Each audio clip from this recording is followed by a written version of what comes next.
So there's also a lot of great ways to save money by going regional. We found one way to save money and time is to file a joint annual MS4 report. The Bangor Area Stormwater Group files one report for all of its members for Minimum Control Measure 1, Education and Outreach, and also Minimum Control Measure 2, Public Involvement. We have also done some tasks from Minimum Control Measure 3 and 6 together. Our joint report is also made more possible because we've developed our own database, and we use it to store and share and report together. Next slide. Another way that we save money is by minimizing the use of consultants. We use one consultant for our project as opposed to each member hiring their own consultants. So you can see that there's a large savings there.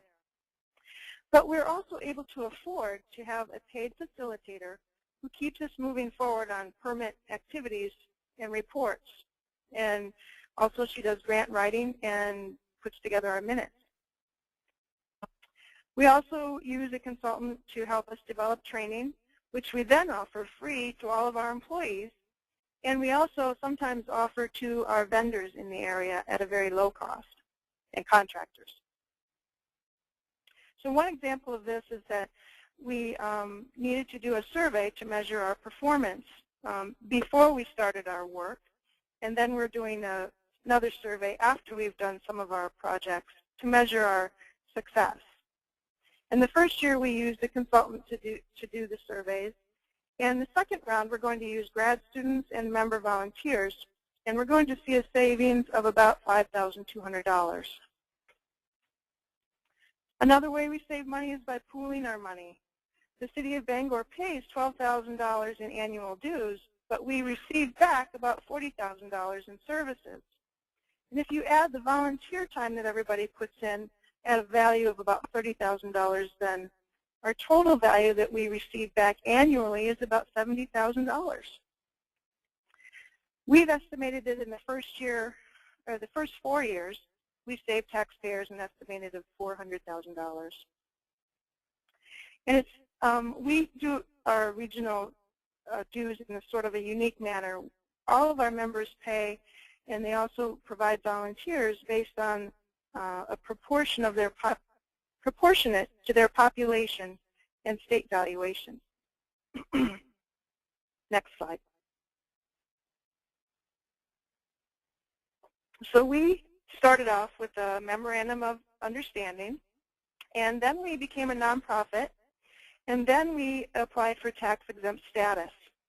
And the tax-exempt and the nonprofit status makes us eligible for certain grants that we might not otherwise be eligible for. It also makes us eligible to solicit businesses that we might not otherwise be able to solicit because we're a municipal government. It also provides us with leverage because the state was handing out a couple of grants several years ago that were aimed at regional cooperation. So we received a $75,000 grant from the state for regionally cooperating on several things. And then we received another $85,000 grant just for quality improvement of current programs by regionalizing programs that we were already doing.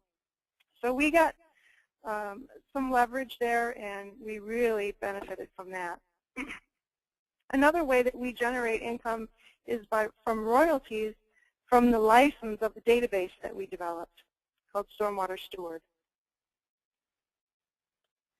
Next slide. Regional projects are a big cost savings.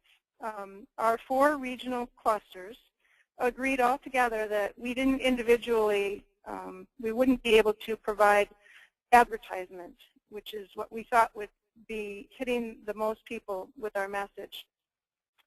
And so we shared the development and the airtime of a new advertisement. We originally had a yellow ducky, and now we have a devil duck, which has been born recently. And we aired this new advertisement on TV for about $9,000. If we would have been doing it all by ourselves, the cost for the Bangor region would have been about $48,000. And statewide, we're doing it, and the value is $97,000. So for only $9,000, we received a lot of value by doing it regionally. And the double duck is been a little bit controversial, but without this synergy, we wouldn't have been able to develop this ad, and we certainly wouldn't have been able to air it on TV. So I'd just like to highlight, I'm running out of time, so just highlight one project that we've done recently to target behavior. Our behavior that we wanted to target was to reduce lawn chemicals, and our target audience was homeowners ages 30 to 55 years old. And they were also do-it-yourselfers who apply yard chemicals. So we went to the people that they actually buy their products from, and this project is called the Point of Sale Project. The people that actually are in the stores are considered the local experts, the local hardware stores and nursery salespeople. And we are talking to them and explaining to them what our goals are as far as how much and when to apply yard chemicals so that they reduce the amount of pollution that goes into stormwater. And so we also are providing the sales staff with bag stickers when they purchase a bag of fertilizer or pesticide or what have you. The stickers say how much and when to apply and how to figure that out. And also you can reclose the bag up so that you can save it for next year instead of feeling like you have to use the whole bag.